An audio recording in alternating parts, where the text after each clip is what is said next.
மலைப்பாம்பும் மான்குட்டியும்.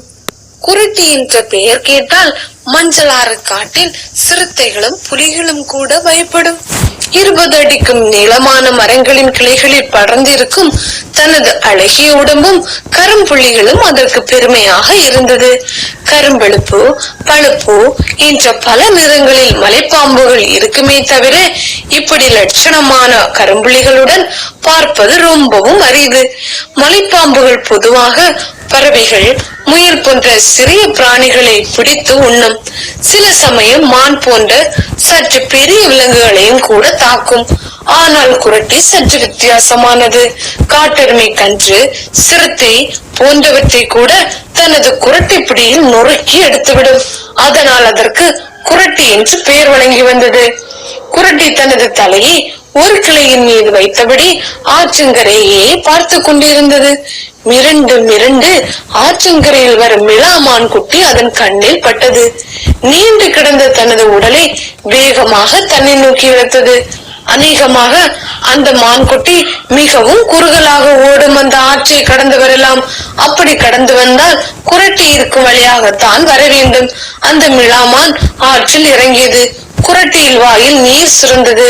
மீதமுள்ள தனது உடலை குரட்டி கிளையில் சுற்றி தனது தலையை மட்டும் தொங்க வைத்தபடி அசையாமல் இருந்தது. பார்வை மட்டும் ஆற்றில் இறங்கிய மான் மீது இருந்தது. ஆற்றில் மான் நீந்தியது. இதே மரத்தில் இருந்துதான் குரட்டி ஒரு நாள் ஒரு சிறுத்தையை மடக்கி பிடித்தது. ரப்பர் போன்ற தனது உடம்பை கயிறு போல் பாவித்து இறக்கிய வேகத்தில் சிறுத்தையின் எலும்புகள் மடமடவென்று முறிந்தன. மான் கரையேறி விட்டது. குரட்டி அசையாமல் இருந்தது. அந்த மரத்திற்கு அருகாமையில் வந்த பாதையில் சுற்றி பார்த்தபடி நடந்து வந்தது அந்த மான். சொல்லி வைத்தது போல் அந்த மரத்தடியில் வந்து நின்றது. குரட்டி மான்குட்டியின் கழுத்தில் மாலையாய் விழுந்தது. அம்மா என்று கதறியது மான்குட்டி. எதிர்பாராத தாக்குதலால் நிலை குலைந்து போனது. அப்படி இப்படி கூட அசையாமல் நின்றது. குரட்டிக்கு கூட ரொம்ப ஆச்சரியமாகத்தான் இருந்தது. குரட்டி அதன் முகத்தை பார்த்தது பாவமாக இருந்தது. அதற்குள் குரட்டி ரப்பர் போன்ற தனது நீண்ட உடலால் மானை சுற்றியது. மான் தேம்பி தேம்பி அழுதது. அதன் கண்களில் நீர் வழிந்தது. குரட்டி இப்படி திடீர் தாக்குதல் நடத்தும் போது எந்த ஒரு மிருகமும் இதனிடம் தப்பிக்க போராட்டம் நடத்துமே தவிர அப்படி இப்படி அழுது ஆர்ப்பாட்டம் செய்யாது. ஆமாம், ஏன் அழுகிறாய் என்றது குரட்டி. மான் தனது அழுகையை நிறுத்திவிட்டு உறுதியான குரலில் சொன்னது, இப்போது சாவு என்பது எனக்கு நிச்சயமாகிவிட்டது. சாவு முன்னர் அம்மாவின் உயிரை காப்பாற்றிய பெருமையாவது உன்னை சேரும். நீங்கள் மனது வைத்தால் எனக்கு உதவலாம் என்றது. நான் எப்படி உதவ முடியும் என்றது. மொட்டைச்சியாமன் பாறைக்கு சென்று நாவல் பழங்களை எடுத்து என் அம்மாவிற்கு கொடுத்து விட்டு மீண்டும் இங்கு வந்து சேருகிறேன். பின்னர் உன் இஷ்டப்படி என்னை கொண்டு சாப்பிடு என்றது மான். நீ மீண்டும் என்னிடம் திரும்பி வருவாய் என்பதற்கு என்ன உத்தரவாதம்? நான் சொல்வதில் உனக்கு நம்பிக்கை இல்லை என்றால் நீ என் கூடவே வா. நாவல் பழங்களை என் தாயிடம் சேர்த்ததும் நீ என்னை கொண்டு சாப்பிடு. உன்னை விட்டால் என்னால் பிடிக்க முடியாது. உன் வேகம் என்ன, என் வேகம் என்ன என்றது குரட்டி. என் மீது நம்பிக்கை இல்லை என்றால் நீ என்ன சொல்கிறாயோ அதற்கு நான் கட்டுப்படுகிறேன். நான் உன் உடலை சுற்றியபடியே இருப்பேன். என்னை சுமந்தபடியே செல்ல வேண்டும் என்று சொன்னது குரட்டி. அது அதற்கு ஒப்புக்கொண்டது.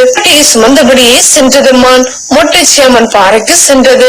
நாவல் பழங்களை சேர்த்து கொண்டது. மலைப்பாம்பு தன் உடலை சுற்றி இருக்க உற்சாகத்துடன் நடந்தது. தனது அம்மாவுக்காக தன்னுடைய உயிரை கொடுக்க ஒரு வாய்ப்பு கிடைத்தது. அதற்கு சந்தோஷமாக இருந்தது. மான் தன் இருப்பிடத்திற்கு அருகாமையில் வந்தது. தன் இருப்பிடத்தையும் படுத்து கிடக்கும் அம்மாவையும் காட்டியது. குரட்டி அதன் உடம்பில் இருந்து மெல்ல இறங்கியது. நாவல் பழங்களை கொடுத்துவிட்டு தப்பிக்கலாம் என்று நினைத்தால் அப்புறம் நோய்வாய்ப்பட்டிருக்கும் உனது அம்மா எனக்கு உணவாக நேரிடும் என்றது குரட்டி. நீ செய்த உதவியை ஒரு நாளும் மறக்க மாட்டேன், என் வார்த்தையை மீற மாட்டேன் என்று சொல்லிவிட்டு துள்ளி ஓடியது மான்குட்டி. குரட்டி மெல்ல ஊர்ந்து மரங்களினூடே மறைந்து கொண்டது. அங்கு அதற்கு பெரிய அதிர்ச்சி காத்திருந்தது. அங்கு 15-20 மான்கள் உடல் நலம் விசாரித்தபடி இருந்தன. அதில் 2-3 மான்கள் ஒன்று சேர்ந்தால் கூட அவற்றின் கொம்புகளால் தனது தலையை குத்தி கிழித்து விட முடியும். இப்படித்தான் சென்ற வாரம் ஒரு மலைப்பாம்பை 2 பெரிய மிளாமான்கள் கொம்பினால் நசுக்கி எடுத்து விட்டன. அந்த மலைப்பாம்பு அங்கேயே உயிரை விட்டது. பயம் என்றால் என்னவென்று தெரியாத குரட்டிக்கு கூட கொஞ்சம் நடுக்கமாகத்தான் இருந்தது. கையில் கிடைத்ததை விட்டுவிட்டோமோ என்று கூட ஆதங்கமாக இருந்தது. எதற்கும் ஜாக்கிரதையாக இருப்பது நல்லது. குரட்டி பெரிய தனது உடலை வளைத்து நெளித்தபடி மறைவிடம் நோக்கி நகர ஏதோ அரவம் கேட்டது. அதே மான்குட்டி தனியாக வந்தது. என் கடமை முடிந்தது. எனது வார்த்தையை நான் காப்பாற்றி விட்டேன். உனக்கு எனது நன்றி என்று சொன்னவாறு குரட்டியின் முன்னால் வந்து நின்றது. மான்குட்டி குரட்டியின் முரட்டு தோலையை மீறி அதன் உடல் புல்லரித்தது. என்னை பற்றியா சொன்னாய் என்றது குரட்டி. இல்லை, எனக்கு உதவி செய்த உன்னை காட்டி கொடுக்க மாட்டேன். உன்னை கொஞ்ச தின போகும் நான் எப்படி உனக்கு உதவியவன் ஆவேன்? நீ சொன்னது சரிதான். ஆனால் நீ உதவாவிட்டால் என் அம்மாவை காப்பாற்ற முடியாது போயிருக்கும். பெற்றோருக்காக தனது உயிரை தருவதை விட பெருமை தரக்கூடிய விஷயம் உலகத்தில் வேறு என்ன இருக்க முடியும்? குரட்டி தனது தலையை மெல்ல உயர்த்தி மான்குட்டியின் கண்களில் வளைந்த கண்ணீரை துடைத்தது. தாய்க்காக தனது உயிரை தர துணிந்த உன்னை வணங்கினாலே எனக்கு பெருமை என்று சொல்லியபடி குரட்டி அதனை உயிரோடு விட்டு சென்றது. மான்குட்டி குரட்டியை ஆச்சரியமாக பார்த்தது. மரக்கிளைகளை தவள அதன் உடம்பின் கரும்புள்ளிகள் வைரமாக மின்னின.